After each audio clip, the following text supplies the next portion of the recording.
আসসালামু আলাইকুম। আমি doctor Rashed Hasan, dental remedy, Kushtia. আজ আমি কথা বলবো অ্যাসিডিক সমস্যা, আমাদের যাদের অ্যাসিডিটি রয়েছে, অ্যাসিডিটির সাথে দাঁতের সম্পর্ক বা সমস্যা নিয়ে। যাদের অনেকদিন ধরে অ্যাসিডিটি প্রবলেম রয়েছে তাদের ক্ষেত্রে আমরা প্রায় দেখি পুরো মুখের সব দাঁতগুলোই হলুদ হয়ে গিয়েছে, মানে অ্যাসিডিক সাবস্টেন্স এত বেশি দাঁতের সংস্পর্শে আসে যে খুব স্বাভাবিকভাবেই এই অ্যাসিডের জন্য দাঁতগুলো ক্ষয় হয়ে যাচ্ছে এবং আমরা দেখি যে এই দাঁতগুলো অধিকাংশ ক্ষেত্রে হলুদ হয়ে যায়।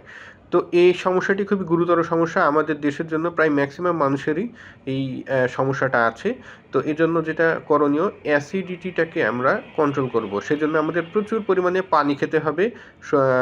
আপনি আপনার হাতের কাছে ফ্রেশ ফলমূল খাবেন, টাটকা ফলমূল খাবেন এবং অবশ্যই ভাজা পোড়া জাতীয় বাইরের খাবার অ্যাভয়েড করবেন। প্রয়োজনে অবশ্যই আপনার নিকটস্থ ভালো ডেন্টাল সার্জনের সাথে যোগাযোগ করবেন। ধন্যবাদ।